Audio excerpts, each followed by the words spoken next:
Good afternoon. Welcome to the tea table. Happy, beautiful July. We're listening to George Friedrich Handel's beautiful water music today. And this was written for the month of July. It was called the Royal Fireworks, and it was a peace treaty that King George had drawn up between England and France. And so he ordered all his musicians to get on a barge, and he was on the royal barge, and they went down the Thames River celebrating in the beautiful July sunshine. Isn't that a beautiful story? Well, this music is very dear to my heart and my husband's because this is what I walked down the aisle to in my wedding in the month of July, and it was the royal fireworks. And it's so royal, it's so beautiful. Handel just lifts us up. Yes. Well, how are you doing? I have my beautiful hydrangeas today, and I'll show you the full bouquet. I was able to pick these at the Lake Quinault Lodge last Sunday. My husband and I drove up for a day outing for our wedding anniversary. And these fabulous hydrangeas grow wild along the road. And you know, the Lake Quinault Lodge is in the middle of the Olympic National Forest, the Olympic National Park. Yes, and they grow wild all along the road. Don't have quite enough room to get them fully in, but they'll be with us. They are so gorgeous, and they just grow and grow, and they're there all summer. They keep blooming all the way into autumn, and many of them will turn a deep grape purple in late September. And I have picked them before. I used to pick them in Tacoma and put them in a big vase and dry them, and they lasted all winter, and they were just stunning, beautiful dry flowers. Well, it's not a real sunny day today. In fact, it is quite gray out. Kind of reminds me of Alaska. It's cozy gray, but it's a little too bleak to go out on the deck. So I thought we'll have it in my little music room here. However, I thought I'm still dressing for summer because summer is so short. We only have a few months to wear our summer things. And you may be wondering about my clips in my hair. Well, I started putting pink ones in, and then I put, this scarf has touches of yellow, pink, purple, and even a touch of green and orange, but I didn't have any orange clips, but I thought, why not? How am I going to use all of these clips? Because once summer's over, these tones and colors, I probably won't be wearing them in the winter, right? Right. So I brought along today also a little hot pink purse for you who like a purse, and it goes perfect for summer. And it's like a little cloth bag almost, but I thought it really matches my outfit. Now, if you haven't gotten your tea, please pause and get your tea, and I will be waiting for you. Now, I have a special tray today, and I wish I had a way of having my beautiful tea trays in the picture during the whole tea talk, but I don't have enough room on my screen. And I thought, I was trying to find the brightest colors, and if you notice, it's on a china oblong plate that I used on top of a silver oblong. So, whoa, that's heavy with that double plating. But the little cup, I have to show you before I pour. It's a flower. You see, it's a little rose, green, lined with gold. It's a little baby, very vintage Austrian cup. And when I store it, I often store it like that. So nothing, and I love this green. And this is the color green here. Well, today I have special tea. I was cleaning out my tea cupboard. Well, I have a cupboard that has a lot of different teas and a little bit of things to make tea and coffee makers. And I was reaching to the back and I found something I had forgotten about. Now, this was a gift to me from my son-in-law, Jake, years ago. And do you know what it says? It says Idaho Wild Huckleberry Tea.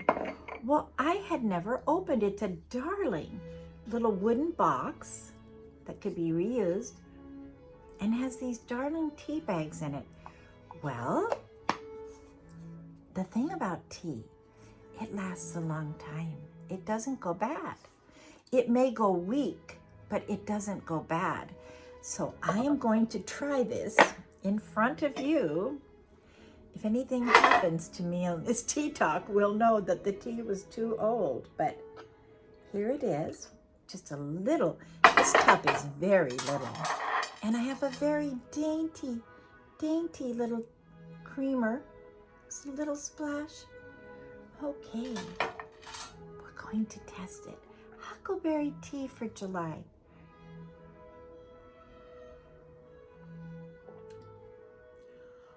Oh my goodness, that's delicious. It tastes just like berries. Oh my word, that is so good. I'm going to use that for a tea party. I can't stop drinking it. Well, it's like a treat in itself. You don't need anything else. I don't have a treat today, I'm sorry. Next time, okay? I had some strawberries I was gonna bring, but once I'm on the tea table, I can't leave it to get them. So just imagine beautiful strawberries. Well, I was thinking I have so many things. I'm brimming full of ideas today and thoughts that I want to share with you. And some of the thoughts are going to be what I would call introductory remarks that we will have to do on another tea table, okay? Because there's a lot of information, and there's a lot of information I don't know that I'm going to have a guest on to help us. I'll tell you where it all started. Remember last week, we talked about Henry Wadsworth Longfellow, and this was an adventure because my husband was teaching on Psalms, Hebrew poetry, and how much of the Bible is poetry. The book of Job, Ecclesiastes, Song of Songs, Psalms, Proverbs, even the book of Deuteronomy and Habakkuk and many of the prophets are packed with poetry. And so we were going on and thinking about modern poems and modern poets.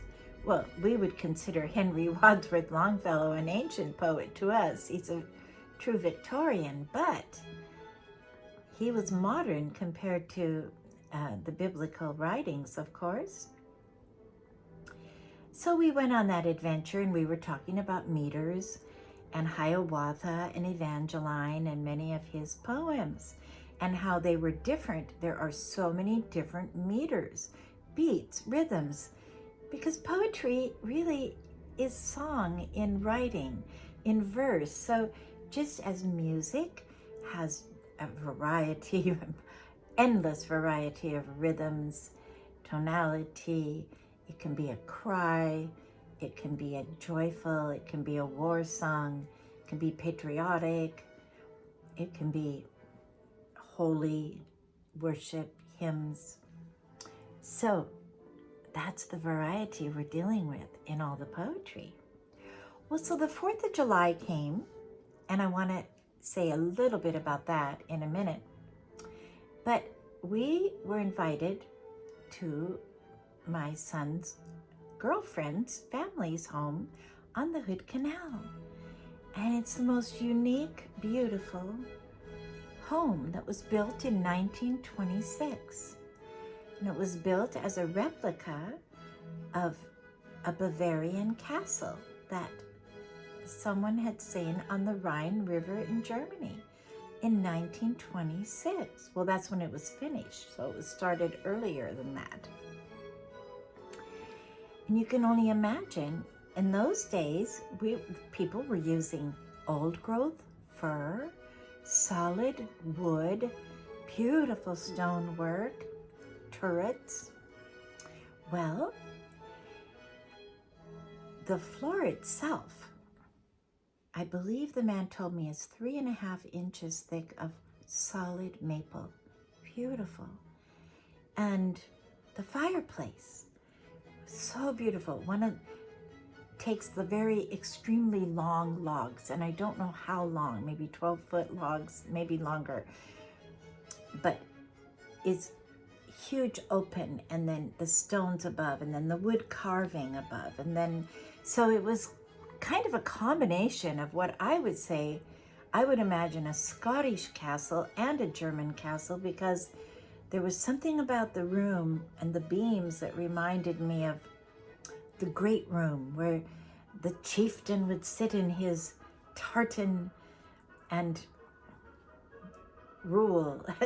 And yet it had the German Bavarian fine carving, and in the bedrooms there were built-in bunks that were painted with, we often call it toll painting because that comes from Scandinavia, Norway. But the German Bavarians have the most beautiful, they will often paint the outside of their homes with scenes of the mountains. And you can see that in the village of Leavenworth across the mountain, which is a little replica German village. Well, so there was all this beautiful, oh my goodness. And I kept thinking 1926, because the week before I had been in the Capitol for our wonderful dear friend, Secretary of State Ralph Monroe, dear family friend. We were there for his memorial service, and I was looking around the Capitol, and I was thinking I had learned this over the years when my kids were pages. I had all of my kids did paging for either senators or representatives, and I would go on the tour with them.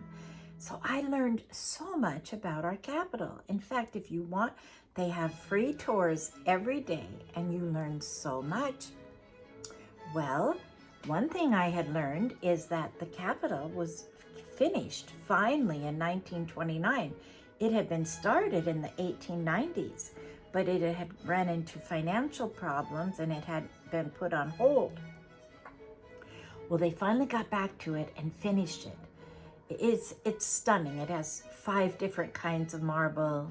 I mean, it's got the last 12 Tiffany works of glass and art and lighting that he actually made, the Mr. Tiffany from New York. And so they always said on the tour, this is the last great building, whoops, oh boy, built in the lower 48. And that is because the Great Depression came, and they never had the ability to ever build again with such greatness. So anything built before 1929 is special. And this house that I was in was built in 1926.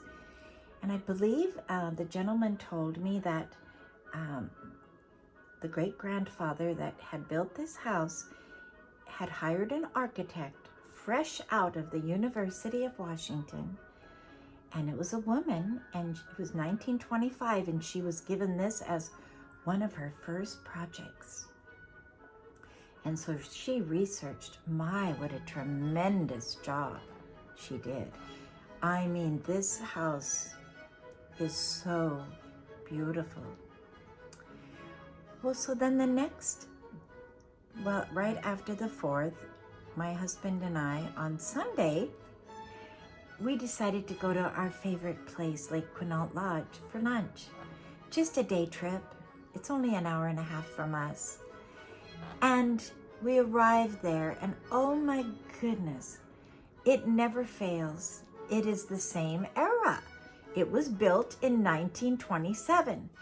Similar, huge beams, old growth fir, old growth timber, maple, variety of woods, and another huge open fireplace that, it's cozy. The Lake Quinault Lodge is cozy, summer or winter, because that fireplace is so dramatic.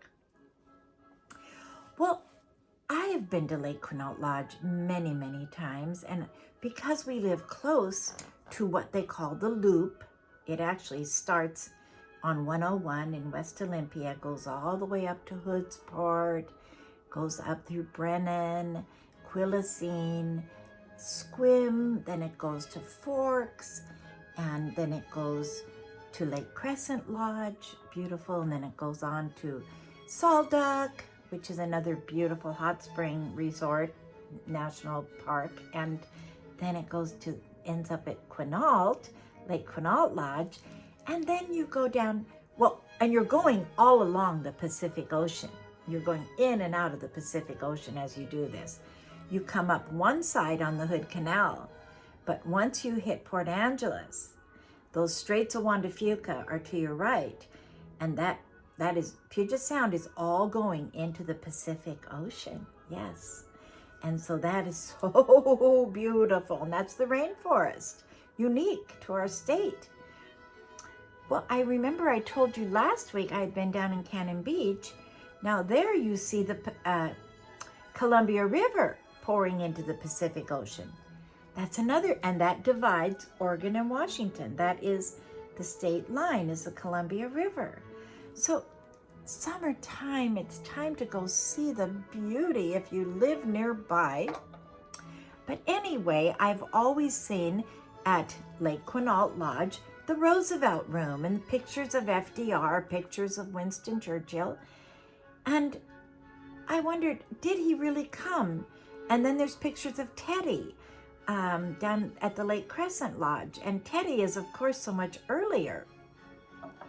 I decided I have to research this. I have to get my answers. So this is what I want to share with you today. It's fascinating. Okay, now I told you, you start on 101 in Olympia. You go through Shelton.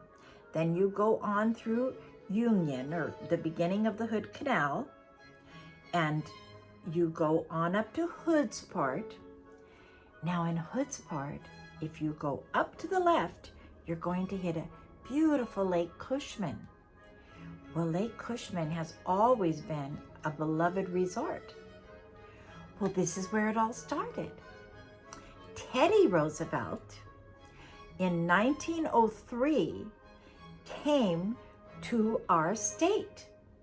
Yes, and he came by train, and then he had heard about Lake Cushman, this beautiful Olympic mountains. It wasn't a national forest then. No, it was just this open land. And when he saw it, he said, we have to preserve this. He created these beautiful national parks for us so the people would have them and to preserve the beauty.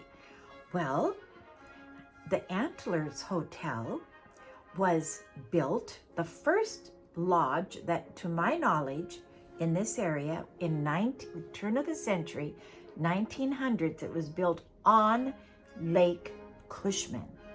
And you can look this up. Antlers, just like the deer. And it was a beautiful wooden building. And in those days, people came for 3 weeks or a month. It was a total resort. They could go fishing. They could go hunting. Well, Teddy Roosevelt heard about this. And you know how he had been all over America. Well, he wanted to come and see this. So he came over on the barge or on a boat over to Hoodsport. And the way they built the antlers, because you got to remember, this is before cars. They would barge over from Seattle all the materials that needed to go in. Now, they probably used the wood right from the forest, but you know, any kind of stove or kitchen or any of that electricity, they had to bring it in. So it would be barged over on the boat from Seattle, and then mule trains would haul it up the hill, because it goes straight up a hill to Lake Cushman, really a high hill. And they would haul it up, and then they built it. So he had heard about this. So he came, and he spent several weeks. He went hunting. He went fishing.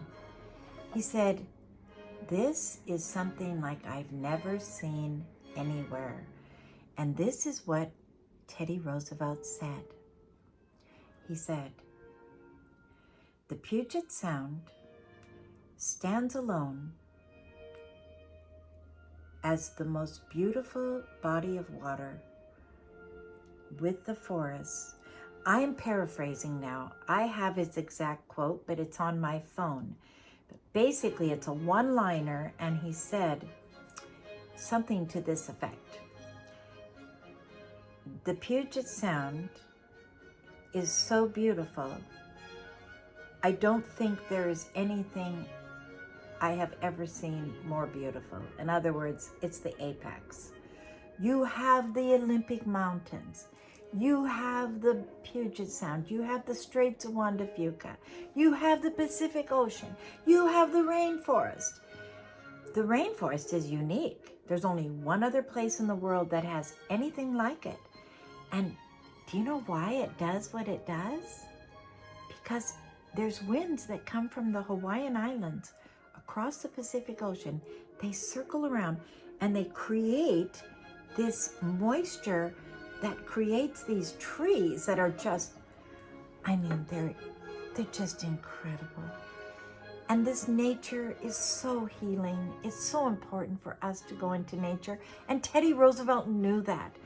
Well, the rest of the story on the antlers, sadly, when they had to build the dam, the Lake Cushman Dam, to bring electricity to all of this area, they had to raise the lake, and the antlers couldn't stay, and it was submerged, and it's in the bottom of Lake Cushman now. So it only had a life of maybe, I don't know, 10 years at the most. But there are pictures online, and now divers go down and look for treasure, and it's really a fascinating thing. But look up Antlers Hotel. Well, I want to quickly move along because I want to tell you about the other Roosevelt. So we know Teddy Roosevelt did that, and he said when he saw this Olympic Peninsula, he said, this has to be a natural preserve or a reserve. He reserved it. Now, they didn't turn it into a national park until his second cousin, Franklin Delano Roosevelt, came. He came to our state in 1937. He came with an entourage, with his wife, his grandchildren. He was president of the United States. He brought all the cars. He took the train from Washington, D.C. to Olympia. Yes, and he got off, and he came, and he went then. Actually, he might have stopped in Seattle and Tacoma. I think maybe he did stop because he did visit Wright's Park, Tacoma, and had a huge amount of people coming out to greet him. And that's right. And then from there, he went by boat. And he went to Victoria, BC, which is the capital of British Columbia. And so he met there the honored dignitaries and saw beautiful Victoria. Then they got back on a boat. And that boat they were on then was a presidential boat. And there is it's a famous Navy boat. And you can look all this up. It's all there online. It's fascinating. And he came across to Port Angeles. All the people greeted him, and the children were carrying signs. Make a park, make a park, make a national park. They were begging him to turn it into a national park. And that's exactly what he did. And so then he went with his group from Port Angeles to Lake Crescent, another beautiful lodge right on beautiful Lake Crescent. Lake Crescent is like a jewel. They've never found parts of the bottom of it. It's so deep. Just clear water you could drink. And it's a beautiful lodge, and he spent the night there and met everyone. Now that lodge, I believe, was built originally little cabins in 1914, and then they added a big lodge. You can visit it. It's still a functioning lodge with another one of those big, beautiful fireplaces. Well, then he kept going and went to Lake Quinault Lodge, my favorite, on Lake Quinault, and had lunch. And as he went along, they met all the people and said, this is going to be Olympic National Park. And I don't know if this is true, but perhaps that's why Mount Eleanor was named Mount Eleanor, perhaps after his wife. I don't know. I couldn't quite get to the bottom of that. So that would be something you children on the Tea Talk could research. Yes, research is fun because you get curious and then one thing leads you to the next. We have our Google. We can learn it so fast. It's just so amazing. And you know, I'm done with my time today. I can't keep going. But I started out with poetry. And what I was going to say is that after we had visited this wonderful house, I was visiting with my son-in-law, Jake, and we were talking about poetry. And his first degree is in English literature, and he's always reading. He's very knowledgeable. And he was reading The Fairy Queen by Edmund Spenser. And that was written during the time of Queen Elizabeth I. It was written to her. In the book, she is the Fairy Queen. Well, Sir Walter Raleigh gave that book to the Queen, and she was so happy and gave honor to Edmund Spenser. And that book is so tremendous, and I want us to talk about it on the tea table, but I'm going to try to bring Jake on for that because he has so much to share. And what I discovered is, it's like we talk about on the tea table. A stone is dropped in the water, and then the ripple goes, and then another ripple. The Fairy Queen, which was a book about virtues, and it's written kind of like a C.S. Lewis. It's the closest thing. It's got the Red Knight and the Gloriana, the Queen. It's written as a poetic allegory. It's very strong, long. Well, what I discovered was it impacted everybody. That's in the 1600s. He wrote it right after. He's kind of a contemporary, a little bit younger than Shakespeare. And that book, because when I was looking at it, I thought, wow, that reminds me of C.S. Lewis. So I look up C.S. Lewis. C.S. Lewis admired Edmund Spenser more than anyone. And then I thought of George MacDonald, the great Scottish writer. George MacDonald admired and imitated Edmund Spenser. We have no idea the power and influence one person can have.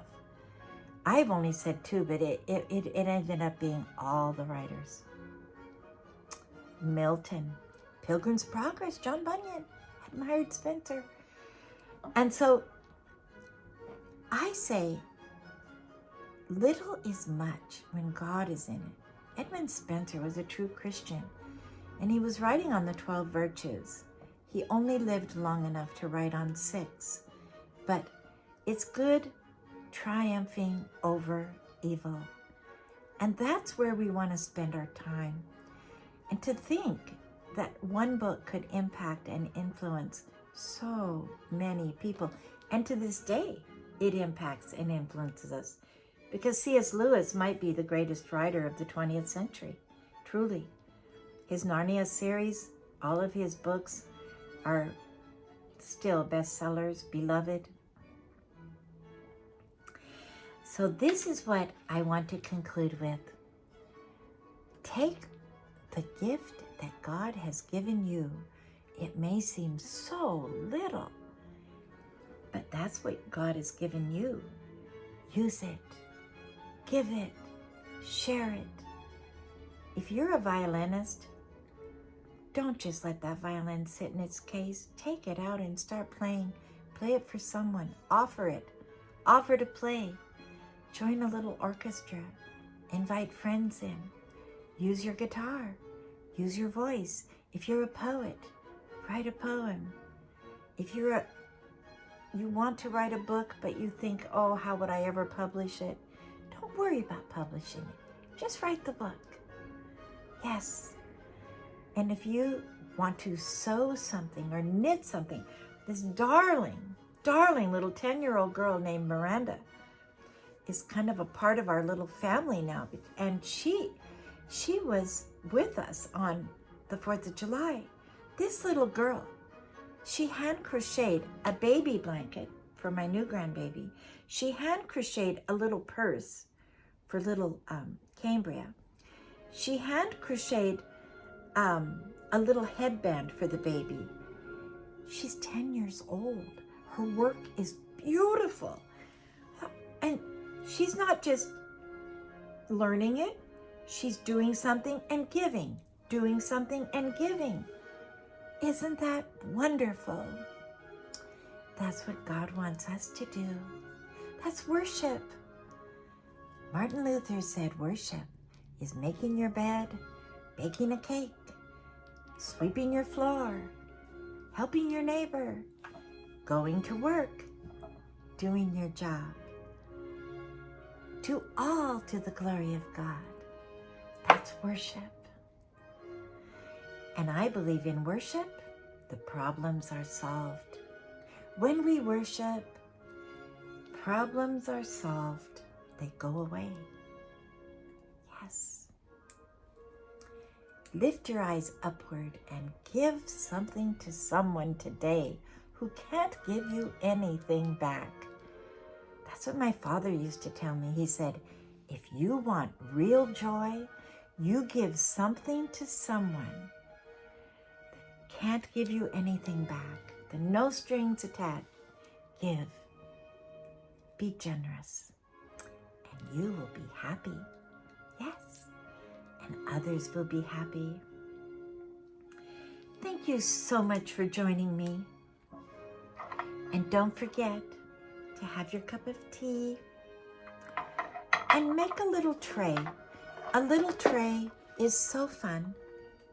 And bring a little tea tray to someone in your house. All it is a little teapot, a cup and saucer, a creamer and sugar, and a little treat. Thank you so much. This has been so fun. Have a fabulous week. And look up the Antlers Hotel, Lake Cushman. Look up Lake Crescent Lodge.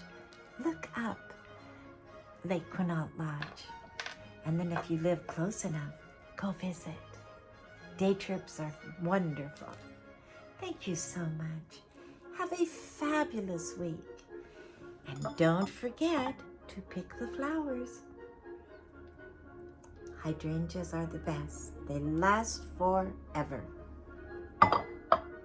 And if you haven't subscribed, please subscribe.